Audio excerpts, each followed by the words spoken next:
Amém. Antes da gente ir para o batismo, eu queria pegar uns minutinhos e falar com você de o que a gente está fazendo aqui, por que a gente acredita que batismo é tão importante. Falando sobre a razão pela qual a gente acredita que isso é tão importante, a gente celebra o batismo, porque ele fala de uma transformação, fala de uma mudança de vida. Não há absolutamente nenhum de nós aqui que não precise disso. Mesmo que você diga assim, eu acho que eu não preciso de Deus. Talvez você pense assim, e tudo bem, a gente está muito feliz que você está aqui hoje, ou está assistindo a gente pela internet.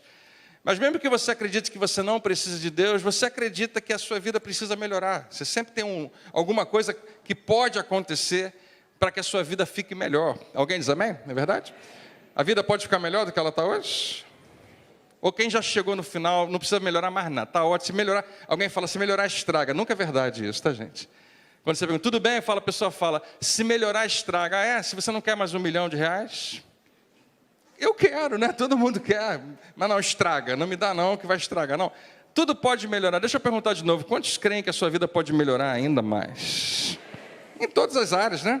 Às vezes não é dinheiro que você precisa, você tem dinheiro, mas não tem paz. Às vezes você tem algumas coisas que todo mundo queria ter, mas não tem algumas que você considera tão essenciais. Relacionamento, família, dentre outras coisas. Então, nessa noite eu queria falar sobre o que isso significa. O que significa dar qualquer passo. Porque se você não frequenta uma igreja, se você não, ou há muito tempo não frequenta uma igreja, teve uma experiência ruim na igreja, a razão por que nós estamos aqui hoje, nós nos reunimos todo domingo, tem um aspecto muito importante. Todo mundo aqui nessa igreja acredita muito parecido nisso. A gente não concorda em tudo, e a gente não acerta em tudo, mas a gente concorda numa coisa com certeza, que Jesus faz a nossa vida melhor, que Jesus verdadeiramente torna a nossa vida muito melhor. E se a gente for parar, né, para pensar em como nós somos diferentes em vários aspectos, cada pessoa está no momento da sua vida, e acreditar que Deus nos encontra em cada um desses lugares é simplesmente maravilhoso. E o que Ele fez, o que Jesus fez, ou se você quiser, o que Deus, através de Jesus, fez, é o que transformou a história de todo o mundo, de toda a humanidade. E a gente pode resumir no que está escrito lá em João capítulo 3, verso 16, que Deus amou. E essa é a motivação dele, Ele amou de tal maneira o mundo, eu e você, todo mundo, que Ele fez algo. Ele não apenas sentiu, mas Ele fez algo. Ele deu uma oferta, Ele deu um sacrifício, Ele deu o seu único filho. Ele entregou a Jesus como sacrifício. E o versículo termina dizendo assim, para que todo aquele que nele creia. Não, o versículo, a palavra de Deus não diz que você tem que se sacrificar por Ele também, mas diz que você deve crer nele. Mais uma vez eu repito para você, Deus ama quando você confia nele. Todo aquele que nele crê, não pereça, mas tenha vida eterna. Enquanto a gente está caminhando nesse mundo, a gente parece que está caminhando para isso, para perecer, para a vida um dia terminar. Mas a promessa que Deus me dá, e a promessa que Deus te dá é que em Cristo Jesus, quem está em Cristo já passou da morte para a vida. Não sei se você sabia disso, mas eu quero te dar essa notícia, nós já estamos vivendo uma vida que não tem fim. Que quando eu e você morrermos, a nossa história, a nossa existência não desaparece, a gente continua existindo. Claro que não mais aqui nessa terra, não nesse plano, mas o plano de Deus é que você continue vivendo perto dele. Por isso esse plano maravilhoso. Deixa eu fazer uma pergunta para você. Você já teve experiência, e eu não quero que você espiritualize o que eu vou falar, no dia a dia, de você se sentir devedor a alguém porque essa pessoa fez algo muito grande por você? Quantos aqui tem alguém que se lembra agora, essa pessoa, eu tenho uma dívida de gratidão muito grande com uma pessoa? Quem tem? Levanta assim bem alta a sua mão, foi assim? Amém. Eu também tenho. Deixa eu ir um pouco mais fundo, alguém já salvou a sua vida? Literalmente, você ia morrer afogado, ou quase foi atropelado? Quantos aqui tem uma experiência de alguém que salvou você de morrer? Levanta bem alto.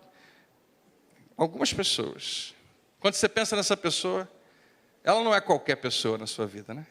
Quando você pensa em alguém que te salvou, com certeza, ela tem um lugar de honra na sua vida. Você olha para ela com olhos diferentes. Mas quando você não tem isso, você naturalmente vai olhar para a mesma pessoa de uma outra maneira.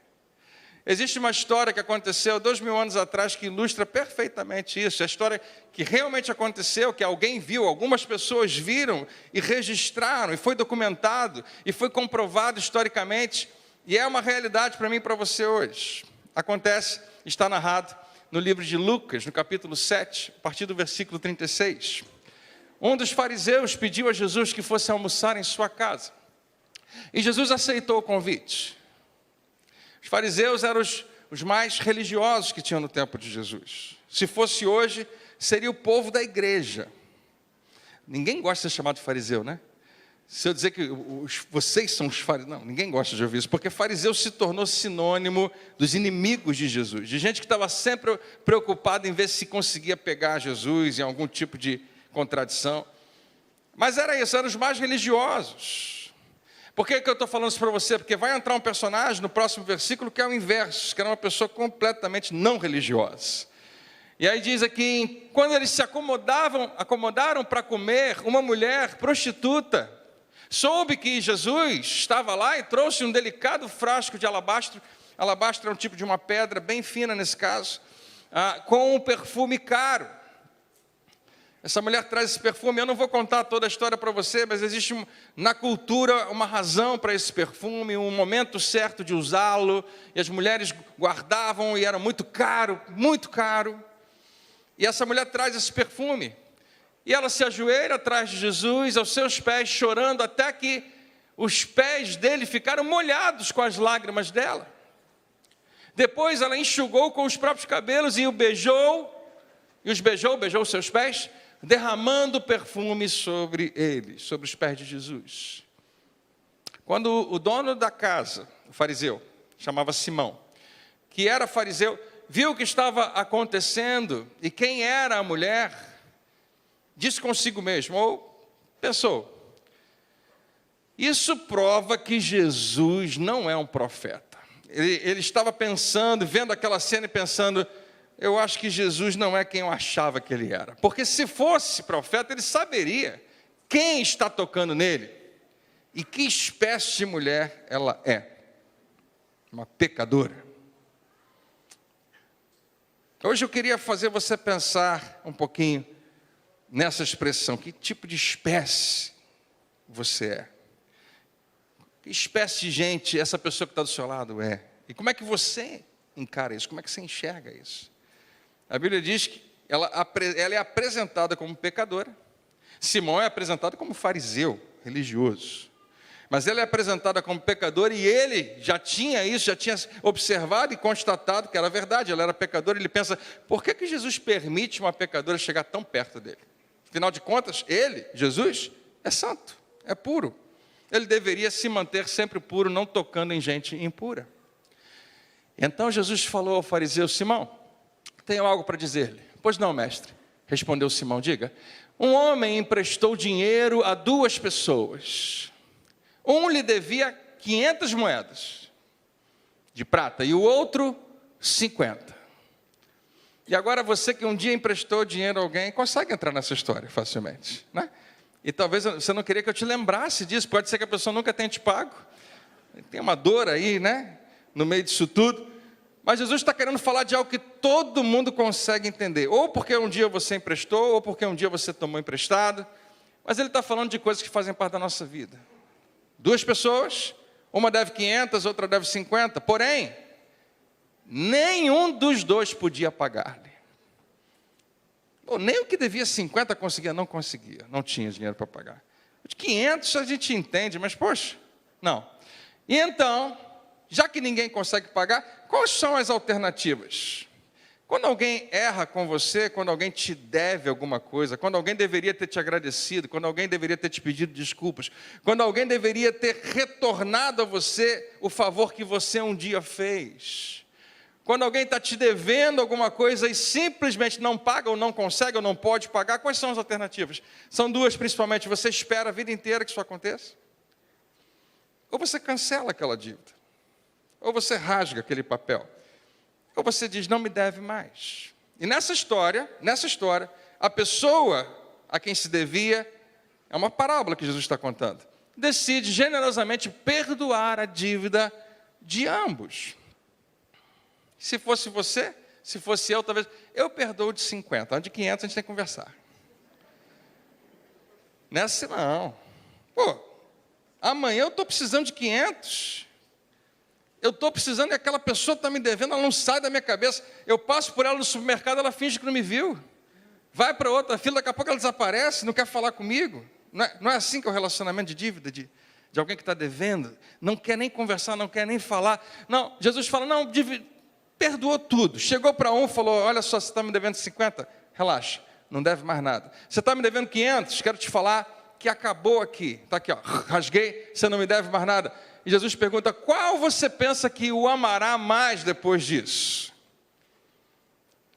Qual seria a sua resposta? Acho que os dois vão gostar muito de terem sido perdoados, mas não é óbvio.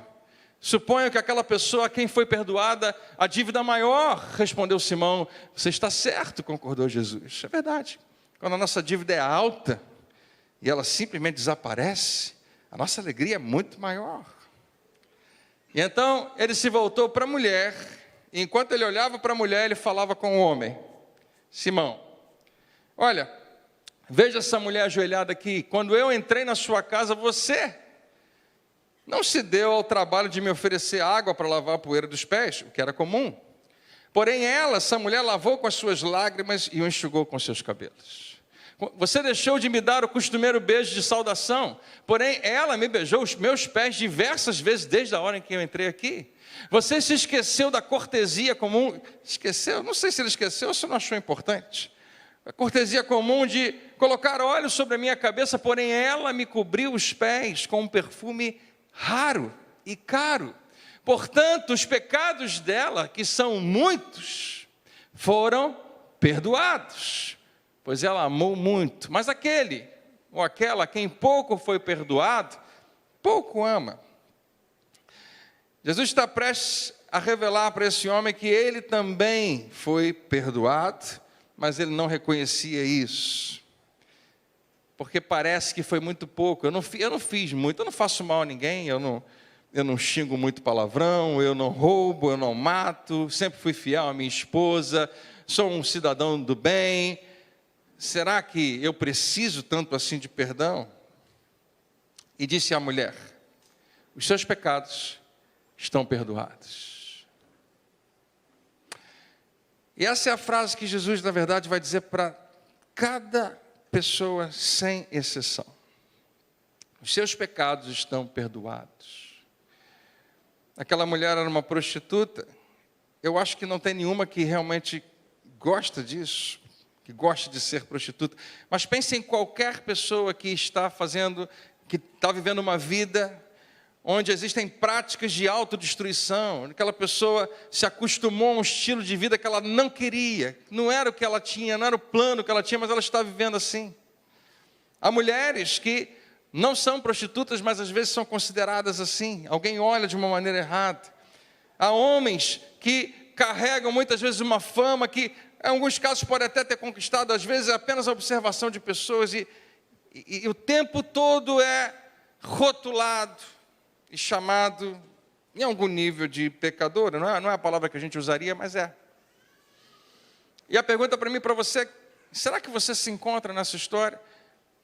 Existe um homem que pecou aparentemente muito pouco, ele era religioso, ele se purificava o tempo todo. E existe uma mulher que aparentemente pecou demais. E essa mulher se aproxima de Jesus, ela não podia fazer isso sem chamar a atenção. Mulheres não eram, é terrível dizer isso para você em 2021, mas não, nesse tempo, 2000 anos atrás, mulheres não podiam entrar em qualquer ambiente. Ela entra quebrando todo o protocolo. E por causa de Jesus, ela não é expulsa daquele lugar. Mas elas não eram bem-vindas em qualquer ambiente, especialmente na casa de um fariseu. E ela entra, e ela carregava consigo a sua bagagem de pecados. Mas ela sabia que em Jesus ela podia ser justificada, por isso o seu choro, por isso a sua dor, porque ela está diante de alguém santo, diante de alguém que está representando o próprio Deus, em algum nível pedindo socorro. Ou será que você é mais parecido com Simão. E a maioria das pessoas da igreja, naturalmente, vão pensar mais como Simão, que vão entender que agora estão no lugar certo, que estão vivendo uma vida com Deus. E deixa eu falar, é onde eu queria chegar, a gente já vai fazer o batismo. O grande pecado que eu acredito que a igreja comete hoje é o pecado de Simão. O grande pecado que eu acredito que nós, como igreja, experimentamos hoje é achar que somos realmente melhores do que outras pessoas. Não aqui só tem gente humilde. Mas se você entrevistar as pessoas que não frequentam nenhuma igreja, qual é a ideia que você tem da igreja? A maioria delas vai dizer: eu tenho uma crise com a igreja, porque, especialmente a igreja evangélica, porque as pessoas lá acham que são melhores, se acham mais santas, e talvez até sejam, mas não deveriam se achar. E eu tenho que concordar com elas, não era o plano que Jesus tinha para mim e para você. Quando Ele lavou a sua vida com seu próprio sangue, limpou você completamente dos seus pecados, não era para você se considerar, nem eu, melhor do que ninguém, mas era para nós justamente dizermos para todo mundo que quiser se aproximar dele, que um dia nós precisamos da mesma graça, e ela está disponível a todo aquele que crer hoje. Eu queria te dizer que esses dois personagens vão talvez mostrar da pior pessoa à melhor pessoa a mesmíssima necessidade. Todos eles precisam de um Salvador. Se você está aqui hoje e você faz tudo certinho, ainda assim, sem Jesus, você continua sendo um pecador. Porque, afinal de contas, não é nem pela quantidade de pecados, pode ser pequeno ou grande, mas porque a gente nasceu assim. Por isso que Deus nos convida a um novo nascimento, crendo em Cristo Jesus. O que vai acontecer daqui a alguns minutos são que essas pessoas estão dizendo: eu realmente morri para quem eu era, e eu estou ressurgindo, ressuscitando, vivendo uma nova vida que Deus tem para mim.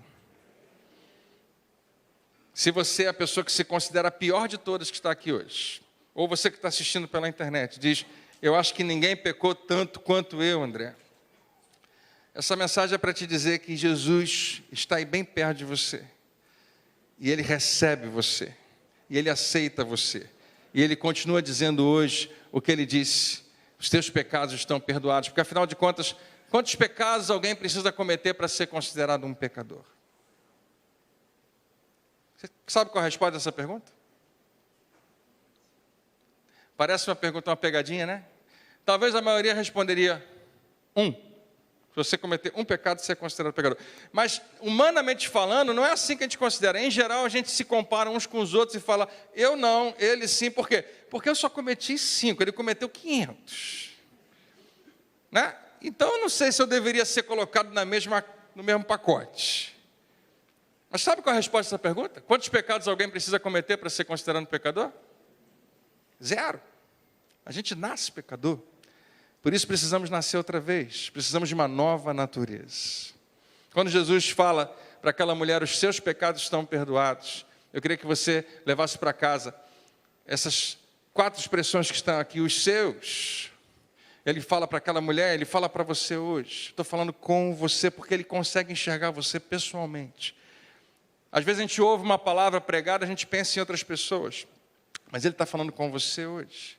Seja você quem for, esteja você em qualquer nível de fé, Ele quer te lembrar isso, Ele quer te fazer saber disso. Os seus, assim como Ele fala direto comigo hoje, eu preciso poder ouvir isso. Pecados. Todas as vezes que eu errei, e eu chamo às vezes só de erro, mas a Bíblia chama de pecado. Preferia que não chamasse, mas Jesus chama também de pecado.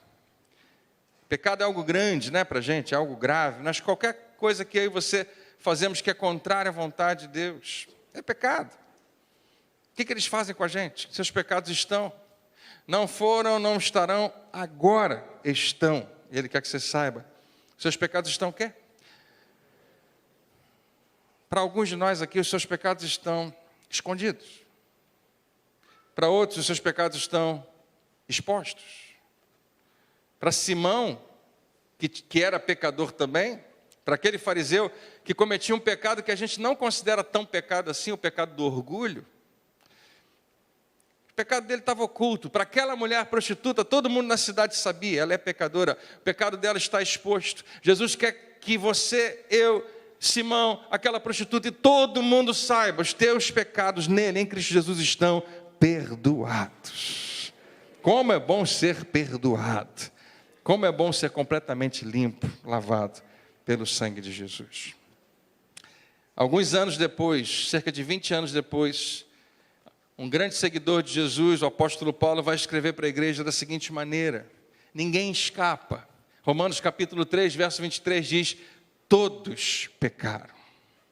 Todos estão na mesma condição. Não importa qual santo você acredita que você é. Você não foi salvo porque você conseguiu fazer alguma coisa para isso. Não, eu fiz tanta boa ação que Deus vai pesar no final, vai me dar uma nota acima da média e vai me salvar. Não, a Bíblia diz que é pela graça de Deus, porque Ele te ama, não porque você fez alguma coisa, pela graça você é salvo, não vem de você, é um presente dele. Se você está aqui um dia você recebeu esse presente, diga amém. Todos pecaram e todos fracassaram, e estão afastados da glória de Deus. Eu dou graças a Deus porque no final desse versículo tem um ponto e vírgula, não terminou a frase, mas eu queria que você parasse por um segundo e pensasse: já pensou se termina aí? Todos pecaram e acabou. Não, versículo 24, Paulo quer, é nele que ele quer chegar, ele quer que você lembre disso, porque não há diferença entre nós. Essa é uma daquelas mensagens que quem não vai à igreja com certeza gosta, porque você pensa, esses crentes precisam ouvir isso mesmo. Não tem diferença entre nós, não tem. Não tem diferença entre se uma mulher prostituta estiver aqui no nosso meio, ou várias, ou qualquer outro pecado que você imaginar, que você considere e você abomina. É horrível para algumas pessoas acreditar nisso, mas é verdade, não há diferença entre nós, nós todos estamos na mesma condição de pecadores. Mas graças a Deus por Jesus. Nós todos precisamos de um Salvador e Ele veio. Pois todos pecaram, todos fracassaram e estão afastados da glória de Deus. No entanto, Deus nos declara agora justificados das ofensas que lhe fizemos através da redenção que há em Jesus Cristo. Aquele que em sua graça tira os nossos pecados gratuitamente. Glória a Deus. Essa mensagem vai ser pregada até o final da nossa existência, enquanto existir céu e terra. Todo mundo precisa saber que foi de graça, que você não precisa pagar por isso, que apenas você precisa crer e confiar que Jesus foi suficiente para te salvar. Eu espero que você e eu continuemos pregando isso. Eu chamo a atenção para a expressão redenção, através da redenção, preço pago para a liberdade de alguém. Nós vivemos numa cidade cujo talvez símbolo mais famoso seja o Cristo Redentor, né? Quem aqui já visitou o Cristo Redentor alguma vez? Mesmo que você nunca tenha ido lá. Eu fiquei agora surpreso pela quantidade de mãos levantadas. A gente mora no Rio. Quantos nunca visitaram o Cristo Redentor? Lá em cima, levanta sua mão. Olha só, gente. Legal. Mas já foram na Disney? Não sei. Não, né?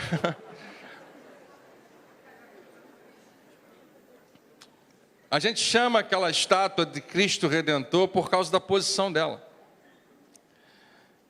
Naquela imagem, Jesus não está com braços abertos, como alguns acreditam, apenas saudando alguém, dizendo, vem, dá um abraço. Não, é uma representação da cruz, da onde ele morreu. Uma tortura horrorosa, inventada por povos antigos e aperfeiçoada pelos romanos com toques de crueldade, onde ele paga o preço pelo meu e pelo seu pecado, não porque a gente pediu isso a ele, não porque apenas nós precisamos, mas porque ele nos amou. E toda vez que eu e você olharmos para aquela estátua, a gente não tem crise com isso, a gente pode, né? A gente sabe, a gente não está adorando nada, mas a gente precisa lembrar desse versículo, que Deus nos declara agora justificados das ofensas que nós lhe fizemos através da redenção que há em Jesus Cristo. Nessa noite nós vamos celebrar com imensa alegria a redenção, o preço pago pelo sangue de Jesus pela sua vida, pela minha vida, pela vida de todo esse pessoal que está com a camiseta azul aqui hoje, que vai se batizar. Você pode dar glória a Deus por eles? Amém.